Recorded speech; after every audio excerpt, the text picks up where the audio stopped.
Hello guys, welcome back. ಇವತ್ತು ನಾವು ನೋಡ್ತಿರೋ ಮೂವಿ ಹೆಸರು journey to the west demon strike back ಅಂತ. ಈ ಮೂವಿ ಫಸ್ಟ್ ಪಾರ್ಟಲ್ಲಿ ಸೆನ್ಸಾಂಗ್ ಅನ್ನೋ ಒಬ್ಬ demon hunter fish demon, pig demon ಮತ್ತೆ ಮಂಕಿ ಕಿಂಗ್ ಅನ್ನೋ 3 ಡಿಮನ್ಗಳನ್ನ ಒಳ್ಳೆಯ ಡಿಮನ್ಗಳಾಗಿ ಚೇಂಜ್ ಮಾಡಿರ್ತಾನೆ. ನಂತರ ಅವನು ಒಬ್ಬ ಬುದ್ಧಿಸ್ಟ್ ಮಂಕ್ ಆಗಿ ಆ 3 ಡಿಮನ್ಗಳ ಜೊತೆ ಪಶ್ಚಿಮ ಕಡೆ ತಮ್ಮ ಜರ್ನಿಯನ್ನ ಸ್ಟಾರ್ಟ್ ಮಾಡಿರ್ತಾರೆ. ಇವರ ಜರ್ನಿಯಲ್ಲಿ ಏನೆಲ್ಲ ತೊಂದರೆಗಳು ಆದವು ಮತ್ತೆ ಯಾವೆಲ್ಲ ಡಿಮನ್ಗಳ ಜೊತೆ ಫೈಟ್ಗಳು ಆದವು ಅನ್ನೋದೇ ಈ ಮೂವಿಯ ಕತೆ. ಸೊ ಜಾಸ್ತಿ ಟೈಮ್ ವೇಸ್ಟ್ ಮಾಡದೆ ಈ ಮೂವಿನ ಸ್ಟಾರ್ಟ್ ಮಾಡೋಣ. ಮೂವಿ ಸ್ಟಾರ್ಟಿಂಗ್ ಅಲ್ಲಿ ಒಬ್ಬ ಜಾಯಿಂಟ್ ಬುದ್ಧಿಸ್ಟ್ ಮಂಕ್ ಅನ್ನ ತೋರಿಸ್ತಾರೆ. ಇವನ ಹೆಸರು ಸ್ಯಾನ್ಸಾಂಗ್ ಅಂತ. ಈ ಮೂವಿಯ ಮೇನ್ ಕ್ಯಾರೆಕ್ಟರ್. ಇವನು ಒಂದು ಅನ್ನೋನ್ ಜಾಗದಲ್ಲಿ ಮಲಗಿರ್ತಾನೆ. ಆಗ ಅಲ್ಲಿನ ಜನ ಇವನನ್ನ ಎಬ್ಬಿಸ್ತಾರೆ. ಎಲ್ಲಾ ಜನಗಳು ತುಂಬಾನೇ ಚಿಕ್ಕವರಾಗಿ ಕಾಣಿಸ್ತಾರೆ. ಇದನ್ನ ನೋಡಿ ಸೆನ್ಸಾಂಗ್ಗೆ ಖುಷಿ ಕೂಡ ಆಗುತ್ತೆ. ನಂತರ ಸೆನ್ಸಾಂಗ್ನ ಮಾಸ್ಟರ್ ಅಲ್ಲಿಗೆ ಬಂದು ಒಂದು ವೈಟ್ ಮ್ಯಾಜಿಕಲ್ ರಿಂಗ್ ಅನ್ನ ಕೊಟ್ಟು ಅದು ನಿನ್ನ ತಲೆ ಹಿಂದೆ ಇಟ್ಕೋ ಅಂತ ಹೇಳ್ತಾರೆ. ಸೆನ್ಸಾಂಗ್ ಆ ರಿಂಗ್ ಅನ್ನ ತನ್ನ ತಲೆ ಹಿಂದೆ ಇಟ್ಕೊಂಡಾಗ ಅದು ಡೆಸ್ಟ್ರಾಯ್ ಆಗೋಕೆ ಶುರು ಆಗುತ್ತೆ. ತಕ್ಷಣ ಸೆನ್ಸಾಂಗ್ ಎಚ್ಚರ ಆಗ್ತಾನೆ. ಬೇಸಿಕಲಿ ಇದೊಂದು ಸೆನ್ಸಾಂಗ್ನ ಕನಸು. ಸೆನ್ಸಾಂಗ್ ಮತ್ತು ಆ 3 ಡಿಮನ್ಗಳು ಒಂದು ಸರ್ಕಸ್ ಅಲ್ಲಿ ಮಲಗಿರ್ತಾರೆ. ಆಗ ಕೆಲ ಜನ ಅಲ್ಲಿಗೆ ಬಂದು ಸೆನ್ಸಾಂಗ್ಗೆ ಮ್ಯಾಜಿಕ್ ಮಾಡಿ ತೋರಿಸು ಅಂತ ಹೇಳಿದಾಗ ಫಿಶ್ ಡಿಮನ್ ನೋಡಿ ಒಂದು ಮಗು ಅಳೋಕ್ ಶುರು ಮಾಡುತ್ತೆ. ಅದಕ್ಕೆ ಆ ಎಲ್ಲ ಜನ ಸೆನ್ಸಾಂಗ್ಗೆ ಬೈತಾರೆ. ಆದ್ರೆ ಸೆನ್ಸಾಂಗ್ಗೆ ಹಣ ಮತ್ತೆ ಊಟದ ಅವಶ್ಯಕತೆ ಇದ್ದಿದ್ರಿಂದ ಮಂಕಿ ಕಿಂಗ್ಗೆ ಒಂದು ಆಕ್ಟ್ ಮಾಡು ಅಂತ ಹೇಳ್ತಾನೆ. ಆದ್ರೆ ಮಂಕಿ ಕಿಂಗ್ ಯಾವುದೇ ಆಕ್ಟ್ ಮಾಡೋದಿಲ್ಲ. ಇದು ನೋಡಿ ಆ ಸರ್ಕಸ್ ನ ಮಾಲೀಕ ಅವರನ್ನ ಬೈಯೋಕೆ ಶುರು ಮಾಡ್ತಾನೆ. ಆಗ ಕೋಪದಿಂದ ಸೆನ್ಸಾಂಗ್ ಮಂಕಿ ಕಿಂಗ್ಗೆ ಹೊಡೆದು ನಮ್ ಹತ್ರ ಇರೋಕೆ ಜಾಗ ಇಲ್ಲ, ತಿನ್ನೋಕೆ ಊಟ ಇಲ್ಲ, ಇವಾಗ ನೀನ್ ಆಕ್ಟ್ ಮಾಡಿಲ್ಲ ಅಂದ್ರೆ ಮತ್ತೆ ನಿನಗೆ ಅದೇ ಗುಹೆಯಲ್ಲಿ ಟ್ರ್ಯಾಪ್ ಮಾಡಿ ಇಡ್ಬೇಕಾಗತ್ತೆ ಅಂತ ಹೇಳ್ತಾನೆ. ಆಗ ಮಂಕಿ ಕಿಂಗ್ ಸಿಟ್ಟಾಗಿ ಇಡೀ ಸರ್ಕಸ್ ಅನ್ನೇ ಧ್ವಂಸ ಮಾಡ್ತಾನೆ. ಇದನ್ನ ನೋಡಿ ಆ ಸರ್ಕಸ್ ನ ಮಾಲೀಕ ಸೆನ್ಸಾಂಗ್ಗೆ ಕ್ಷಮೆ ಕೇಳ್ತಾನೆ. ಆಗ ಅವರೆಲ್ಲರೂ ಅಲ್ಲಿಂದ ಹೋಗ್ಬಿಡ್ತಾರೆ. ನೆಕ್ಸ್ಟ್ ಸೀನ್ ಅಲ್ಲಿ ಒಂದು ಹುಡುಗಿ ತನ್ನ ತಾಯಿನ ಕರ್ಕೊಂಡು ಒಬ್ಬ ದೆವ್ವ ಬಿಡಿಸೋನ ಹತ್ರ ಬರ್ತಾಳೆ.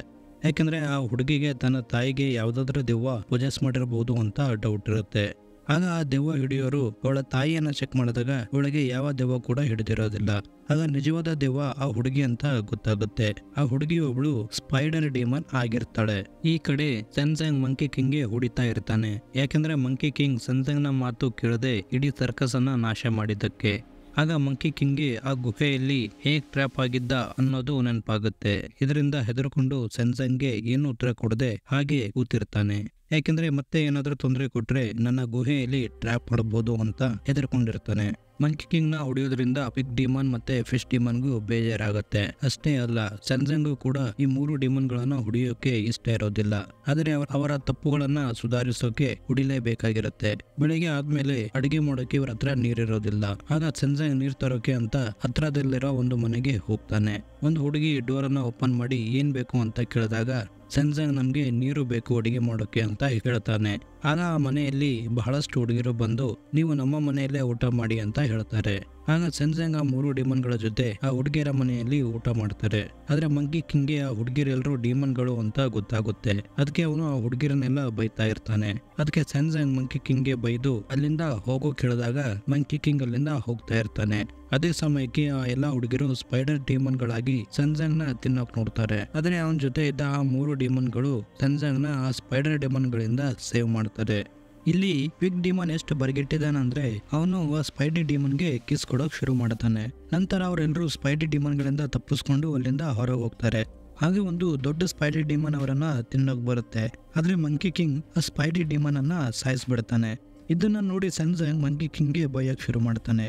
ಯಾಕೆಂದ್ರೆ ಸೆನ್ಸಾಂಗ್ಗೆ ಯಾರಿಗೂ ಸಾಯಿಸೋದು ಇಷ್ಟ ಇರೋದಿಲ್ಲ. ಮಂಕಿ ಕಿಂಗ್ ಇದನ್ನೆಲ್ಲ ಕೇಳಿಸ್ಕೊಂಡು ಸುಮ್ಮನೆ ನಿಂತಿರ್ತಾನೆ. ಇಲ್ಲಿ ಈ 3 ಡಿಮನ್ಗಳು ಮಾತಾಡ್ತಾ ಕೂತಿರ್ತಾರೆ. ಆಗ ಮಂಕಿ ಕಿಂಗ್ ಸೆನ್ಸಾಂಗ್ ಮೇಲೆ ಕೋಪ ಮಾಡ್ಕೊಂಡಿರ್ತಾನೆ. ಅದಕ್ಕೆ ಸೆನ್ಸಾಂಗ್ಗೆ ಸಾಯಿಸ್ಬೇಕು ಅಂತ ಈ 3 ಡಿಮನ್ಗಳು ಮಾತಾಡ್ಕೋತಾರೆ. ಆದ್ರೆ ಸೆನ್ಸಾಂಗ್ ಹತ್ರ ಬುದ್ಧ ಶಕ್ತಿ ಇರೋದ್ರಿಂದ ಪಿಗ್ ಡಿಮನ್ ಮತ್ತೆ ಫಿಶ್ ಡಿಮನ್ ಸುಮ್ಮನೆ ಇರ್ತವೆ. ಮಂಕಿ ಕಿಂಗ್ ಮಾತಾಡೋದನ್ನ ಸೆನ್ಸಾಂಗ್ ಕೇಳಿಸ್ಕೊಂಡು ಬುದ್ಧ ಹತ್ರ ಪ್ರೇ ಮಾಡ್ತಾನೆ. ಆಗ ಪಿಕ್ಸಿ ಅಲ್ಲಿಗೆ ಬಂದು ಸೆನ್ಸಾಂಗ್ನ ಮಾತುಗಳೆಲ್ಲ ಕೇಳಿಸ್ಕೊಳ್ತಾನೆ.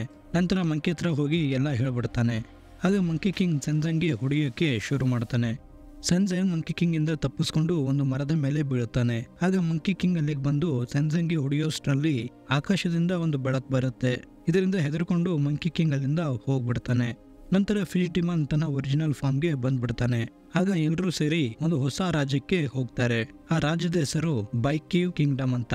ಈ ಕಿಂಗ್ಡಮ್ ನ ಮಹಾರಾಣಿ ಬಂದು ಸೆನ್ಸಾಂಗ್ಗೆ ವೆಲ್ಕಮ್ ಮಾಡ್ತಾಳೆ. ನಂತರ ಅವರನ್ನ ಅವರ ಅರಮನೆ ಒಳಗೆ ಕರ್ಕೊಂಡು ಹೋಗ್ತಾರೆ. ಇವರ ರಾಜ್ಯಸಭೆಯಲ್ಲಿ ಸೆನ್ಸಾಂಗ್ಗೆ ಒಂದು ಪರ್ಫಾರ್ಮೆನ್ಸ್ ಕೊಡು ಅಂತ ಹೇಳಿದಾಗ ಅವನು ನಂಗೆ ಏನು ಪರ್ಫಾರ್ಮ್ ಮಾಡೋಕ್ ಬರಲ್ಲ, ನನ್ನ ಸಹಪಾಠಿಗಳು ಪರ್ಫಾರ್ಮ್ ಮಾಡ್ತಾರೆ ಅಂತ ಹೇಳ್ತಾನೆ. ಆದ್ರೆ ಮಂಕಿ ಕಿಂಗ್ ನಂಗೆ ಇಲ್ಲೆಲ್ಲ ಪರ್ಫಾರ್ಮ್ ಮಾಡಕ್ ಆಗಲ್ಲ, ನೀವೇ ಮಾಡಿ ಮಾಸ್ಟರ್ ಅಂತ ಹೇಳ್ತಾನೆ. ಆಗ ಸೆನ್ಸಾಂಗ್ ತುಂಬಾನೇ ವಿಚಿತ್ರವಾಗಿ ಅವರನ್ನ ಎಂಟರ್ಟೈನ್ ಮಾಡೋಕೆ ನೋಡ್ತಾನೆ.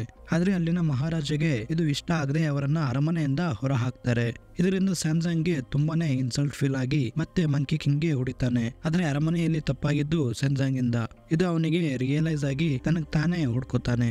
ಯಾಕೆಂದ್ರೆ ಸೆನ್ಸಾಂಗ್ ಯಾವಾಗ್ಲೂ ಮಂಕಿ ಕಿಂಗ್ದೆ ತಪ್ಪು ಅಂತ ತಿಳಿದು ಅವನಿಗೆ ಹೊಡಿತಾ ಇದ್ದ. ನಂತರ ಮಂಕಿ ಕಿಂಗ್ ಸೆನ್ಸಾಂಗ್ಗೆ ಸಮಾಧಾನ ಮಾಡಿ ಇವಾಗ ನಾವು ಅರಮನೆ ಒಳಗೆ ಹೋಗಿ ಅವರನ್ನ ಎಂಟರ್ಟೈನ್ ಮಾಡೋಣ ಅಂತ ಒಳಗೆ ಹೋಗ್ತಾರೆ. ಆದ್ರೆ ಮಂಕಿ ಕಿಂಗ್ಗೆ ಆ ಮಹಾರಾಜ ಒಬ್ಬ ಡಿಮನ್ ಅಂತ ಗೊತ್ತಾಗಿ ಅವನನ್ನ ಒರಿಜಿನಲ್ ಫಾರ್ಮ್ ಗೆ ತರಬೇಕು ಅಂತ ಹೊಡಿಯೋಕೆ ಶುರು ಮಾಡ್ತಾನೆ.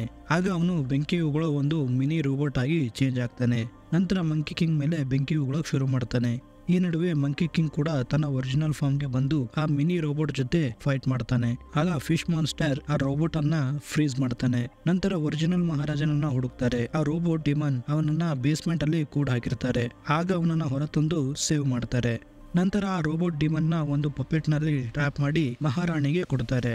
ಆಗ ಮಹಾರಾಜ ಖುಷಿಯಿಂದ ನಿಮ್ಗೆ ಏನ್ ಬೇಕು ಕೇಳಿ ಅಂತ ಹೇಳಿದಾಗ ಸೆನ್ಸಾಂಗ್ ಏನು ಕೇಳೋದಿಲ್ಲ. ಆಗ ರಾಜ ಬಹಳಷ್ಟು ಹುಡುಗಿರನ್ನ ಕರೆದು ಇವರು ನಿನ್ ಜೊತೆ ನಿನ್ನ ಸೇವೆ ಮಾಡೋಕೆ ಬರ್ತಾರೆ ಅಂತ ಹೇಳ್ತಾನೆ. ಆದ್ರೆ ಸೆನ್ಸಾಂಗ್ ಇವರೆಲ್ಲ ನನ್ ಜೊತೆ ಬರೋದ್ ಬೇಡ, ಆದ್ರೆ ಇವರನ್ನ ಫ್ರೀ ಮಾಡಿ ಅಂತ ಕೇಳಿದಾಗ ಆ ಎಲ್ಲಾ ಹುಡುಗಿರು ಬೇಡ, ನಾವು ಇಲ್ಲೇ ಚೆನ್ನಾಗಿದ್ದೀವಿ ಅಂತ ಹೇಳ್ತಾರೆ. ಆದ್ರೆ ಅವರಲ್ಲಿ ಒಂದು ಹುಡುಗಿ ಏನು ಮಾತಾಡದೆ ಸುಮ್ನೆ ನಿಂತಿರ್ತಾಳೆ. ಇದನ್ನ ನೋಡಿ ಆ ರಾಜ ಹುಡುಗಿಗೆ ಕರೆದು ಒಂದು ಹಾಡ್ ಹೇಳು, ಜೊತೆಗೆ ಡ್ಯಾನ್ಸ್ ಕೂಡ ಮಾಡು ಅಂತ ಹೇಳ್ತಾನೆ. ಆ ಹುಡುಗಿ ಕೂಡ ಹಾಗೆ ಮಾಡ್ತಾಳೆ. ಆ ಹುಡುಗಿ ತುಂಬಾನೇ ಸುಂದರವಾಗಿ ಇರ್ತಾಳೆ. ಅದಕ್ಕೆ ಆ ಮಹಾರಾಜ ಅವಳನ್ನ ತನ್ನ ಜೊತೆಯೇ ಕರ್ಕೊಂಡು ಹೋಗ್ತಾನೆ. ಸೆನ್ಸಾಂಗ್ ಕೂಡ ಅಲ್ಲಿಂದ ಬಂದಿರ್ತಾರೆ. ಆದ್ರೆ ಇವನಿಗೆ ಆ ಹುಡುಗಿಗೆ ಕರ್ಕೊಂಡು ಬರಲಿಲ್ಲ ಅಂತ ಬೇಜಾರು ಕೂಡ ಆಗ್ತಾ ಇರುತ್ತೆ. ಯಾಕೆಂದ್ರೆ ಆ ಹುಡುಗಿ ನೋಡೋಕೆ ತುಂಬಾನೇ ಸುಂದರವಾಗಿರ್ತಾಳೆ, ಜೊತೆಗೆ ಒಳ್ಳೆ ಹುಡುಗಿ ತರನೂ ಕಾಣಿಸ್ತಾಳೆ. ನಂತರ ಸೆನ್ಸಾಂಗ್ ರಾಜನ ಹತ್ರ ಬಂದು ಬಹುಮಾನ ರೂಪದಲ್ಲಿ ಆ ಹುಡುಗಿನ ಕೊಡಿ ಅಂತ ಕೇಳ್ತಾನೆ. ಆದ್ರೆ ರಾಜಗೆ ಆ ಹುಡುಗಿ ಇಷ್ಟ ಆಗಿರ್ತಾಳೆ. ಅದಕ್ಕೆ ಅವನು ಈಗಾಗಲೇ ತುಂಬಾ ಲೇಟ್ ಆಗಿದೆ, ಆ ಹುಡುಗಿನ ಕೊಡೋಕ್ಕಾಗಲ್ಲ ಅಂತ ಹೇಳ್ತಾನೆ. ಸೆನ್ಸಾಂಗ್ ತುಂಬಾನೇ ರಿಕ್ವೆಸ್ಟ್ ಮಾಡ್ಕೊಳ್ತಾನೆ. ಆಗ ಮಹಾರಾಣಿ ರಾಜಗೆ ಆ ಹುಡುಗಿನ ಕೊಟ್ಬಿಡಿ ಅಂತ ಹೇಳಿದಾಗ ರಾಜ ಆ ಹುಡುಗಿನ ಸೆನ್ಸಾಂಗ್ಗೆ ಕೊಡ್ತಾನೆ. ನಂತರ ಸೆನ್ಸಾಂಗ್ ಆ ಹುಡುಗಿನ ಕರ್ಕೊಂಡು ಆ 3 ಡಿಮನ್ಗಳ ಜೊತೆ ಮುಂದೆ ಹೋಗ್ತಾ ಇರ್ತಾರೆ. ಸೆನ್ಸಾಂಗ್ ಮತ್ತೆ ಆ ಹುಡುಗಿ ತುಂಬಾ ಕ್ಲೋಸ್ ಆಗಿ ಮಾತಾಡ್ತಾ ಇರ್ತಾರೆ. ಇದನ್ನ ನೋಡಿ ಮಂಕಿಗೆ ಕೋಪ ಬರುತ್ತೆ. ಯಾಕೆಂದ್ರೆ ಆ ಹುಡುಗಿ ಕೂಡ ಒಂದು ಡಿಮನ್ ಇರಬಹುದು ಅಂತ ಮಂಕಿ ಕಿಂಗ್ ಅವಳ ಕೈ ಕಟ್ ಮಾಡಿ ರಕ್ತ ಚೆಕ್ ಮಾಡೋದು, ಅವಳನ್ನ ಹರ್ಟ್ ಮಾಡೋದು ಎಲ್ಲ ಮಾಡ್ತಾನೆ. ಇದನ್ನ ನೋಡಿ ಸೆನ್ಸಾಂಗ್ ಮಂಕಿ ಕಿಂಗ್ಗೆ ಯಾಕೆ ಹೀಗೆ ಮಾಡ್ತಾ ಇದೀಯಾ, ನಿಂಗೆಲ್ಲರಲ್ಲೂ ಡಿಮನ್ಗಳೇ ಕಾಣಿಸ್ತವೆ ಅಂತ ಬೈದಾಗ ಮಂಕಿ ಕಿಂಗ್ ಆ ಹುಡುಗಿಗೆ ನಿನ್ನ ಊರಿಗೆ ನಮ್ಮನ್ನ ಕರ್ಕೊಂಡು ಹೋಗು ಅಂತ ಹೇಳ್ತಾನೆ. ಆಗ ಹುಡುಗಿ ಇವರನ್ನೆಲ್ಲ ಕರ್ಕೊಂಡು ಅವಳ ಊರಿಗೆ ಹೋಗ್ತಾಳೆ. ಅಲ್ಲಿ ಆ ಹುಡುಗಿಯ ಮನೆಯವರೆಲ್ಲ ಇವರನ್ನ ತುಂಬಾ ಚೆನ್ನಾಗಿ ಟ್ರೀಟ್ ಮಾಡ್ತಾರೆ. ಆದರೆ ಮಂಕಿ ಕಿಂಗ್ಗೆ ಅವರೆಲ್ಲರೂ ಡಿಮನ್ಗಳೇ ಇರಬಹುದು ಅಂತ ಅವರೆಲ್ರಿಗೂ ಹೊಡಿಯೋಕ್ ಶುರು ಮಾಡ್ತಾನೆ. ಆದ್ರೆ ಸೆನ್ಸಾಂಗ್ ಮಂಕಿ ಕಿಂಗ್ ನ ಬೈತಾನೆ. ಯಾಕೆಂದ್ರೆ ಫಸ್ಟ್ ಪಾರ್ಟ್ ಅಲ್ಲಿ ಮಿಸ್ ಡುವಾನ್ಗೂ ಕೂಡ ಮಂಕಿ ಕಿಂಗ್ಗೆ ಸಾಯಿಸಿರ್ತಾನೆ. ಆಗ ಮಂಕಿ ಕಿಂಗ್ ಇವರನ್ನೆಲ್ಲ ಬಿಟ್ಟು ನಾನು ಮತ್ತೆ ವಾಪಸ್ ಬರಲ್ಲ ಅಂತ ಹೇಳಿ ಅಲ್ಲಿಂದ ಹೋಗ್ತಾನೆ. ನಂತರ ಸೆನ್ಸಾಂಗ್ ಒಂದು ಜಾಗದಲ್ಲಿ ಸ್ಯಾಡ್ ಆಗಿ ಕೂತಿರ್ತಾನೆ. ಆಗ ಹುಡುಗಿ ಇಲ್ಲಿಗೆ ಬಂದು ಏನಾಗಿದೆ ಅಂತ ಕೇಳಿದಾಗ ಅವನು ಡುವಾನ್ ಬಗ್ಗೆ ಹೇಳ್ತಾನೆ. ಆಗ ಹುಡುಗಿ ಇವನ್ ಮಾತುಗಳು ತುಂಬಾ ಧ್ಯಾನದಿಂದ ಕೇಳ್ತಾ ಇರ್ತಾಳೆ. ಆಗ ಆ ಹುಡುಗಿಯಲ್ಲಿ ಸೆನ್ಸಾಂಗ್ಗೆ ಮಿಸ್ ಡುವಾನೇ ಕಾಣಿಸ್ತಾ ಇರ್ತಾಳೆ. ಅದೇ ಸಮಯಕ್ಕೆ ಪಿಕ್ಸಿ ಮತ್ತೆ ಫಿಶಿ ಇಬ್ರು ಬಂದು ಮಂಕಿ ಕಿಂಗ್ ತುಂಬಾನೇ ಕೋಪದಲ್ಲಿದ್ದಾನೆ, ಅವನು ಈ ಹುಡುಗಿಯ ಮನೆಯವರೆಲ್ರಿಗೂ ಸಾಯಿಸ್ತಿದ್ದಾನೆ ಅಂತ ಹೇಳ್ತಾರೆ. ಆಗ ಅವರೆಲ್ಲ ಮನೆ ಕಡೆ ಹೋದಾಗ ಮಂಕಿ ಕಿಂಗ್ ಆ ಊರನ್ನೇ ಸಂಪೂರ್ಣವಾಗಿ ಧ್ವಂಸ ಮಾಡಿರ್ತಾನೆ. ಜೊತೆಗೆ ಆ ಊರಲ್ಲಿದ್ದ ಎಲ್ಲ ಜನರಿಗೂ ಸಾಯಿಸ್ಬಿಟ್ಟಿರ್ತಾನೆ. ನಂತರ ಆ ಹುಡುಗಿಗೂ ಸಾಯಿಸ್ಬೇಕು ಅಂತ ಮುಂದೆ ಬಂದಾಗ ಸೆನ್ಸಾಂಗ್ ಅವಳನ್ನ ಡಿಫೆಂಡ್ ಮಾಡ್ತಾನೆ.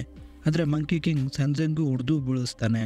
ಇದಾದ್ಮೇಲೆ ಆ ಹುಡುಗಿಗೆ ಹೊಡಿಬೇಕು ಅಂತ ತನ್ನ ರಾಡಿಂದ ಚೋಕ್ ಹೋದಾಗ ಸೆನ್ಸಾಂಗ್ ಅಡ್ಡ ಬರ್ತಾನೆ. ಆಗ ಆ ರಾಡಿಂದ ಸೆನ್ಸಾಂಗ್ನ ಎದೆಗೆ ಹೀಟ್ ಆಗುತ್ತೆ. ಸೆನ್ಸಾಂಗ್ನ ಈ ಪರಿಸ್ಥಿತಿಯಲ್ಲಿ ನೋಡಿ ಆ ಹುಡುಗಿ ನಾನು ಒಬ್ಳು ಡಿಮನ್ನೇ, ಈ ಊರು ಕೂಡ ಒಂದು ಮಾಯಾಜಾಲ, ಆದ್ರೆ ನಾನು ಕೆಟ್ಟ ಡಿಮನ್ ಅಲ್ಲ ಅಂತ ಹೇಳ್ತಾಳೆ. ಇದು ಕೇಳಿ ಮಂಕಿ ಕಿಂಗ್ ಒಂದು ದೊಡ್ಡ ಗೋರಿಲ್ಲಾ ಆಗಿ ಚೇಂಜ್ ಆಗ್ತಾನೆ. ನಂತರ ಸೆನ್ಸಾಂಗ್ನ ನುಂಗಿ ಒಂದು ಬೆಟ್ಟದ ಮೇಲೆ ಹೋಗ್ತಾ ಇರ್ತಾನೆ. ಆದ್ರೆ ಆ ಹುಡುಗಿ ಕೂಡ ಮಂಕಿ ಕಿಂಗ್ನ ಕಾಲು ಗಟ್ಟಿಯಾಗಿ ಹಿಡ್ಕೊಂಡು ಅದರ ಜೊತೆ ಹೋಗ್ತಾಳೆ.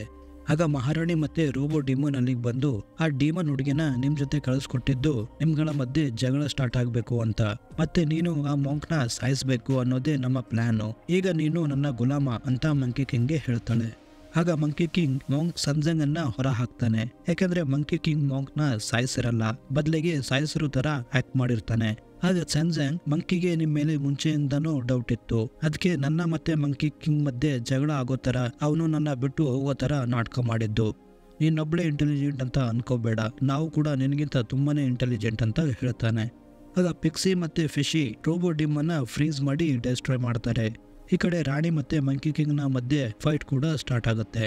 ಆಗ ರಾಣಿ ನೀರೊಳಗೆ ಹೋಗಿ ಬುದ್ಧ ಸ್ಟ್ಯಾಚು ಹೊರಗೆ ತರ್ತಾಳೆ. ಆದ್ರೆ ಮಂಕಿ ಕಿಂಗ್ಗೆ ಇವಳೊಬ್ಳು ಡಿಮನ್, ಅದಕ್ಕೆ ಬುದ್ಧ ಇವಳಿಗೆ ಹೆಲ್ಪ್ ಮಾಡಲ್ಲ ಅಂತ ನೀರೊಳಗೆ ಹೋದಾಗ ಇನ್ನೂ 2 ಬುದ್ಧ ಸ್ಟ್ಯಾಚು ಹೊರಗೆ ಬಂದು ಮಂಕಿ ಮೇಲೆ ಅಟ್ಯಾಕ್ ಮಾಡ್ತವೆ.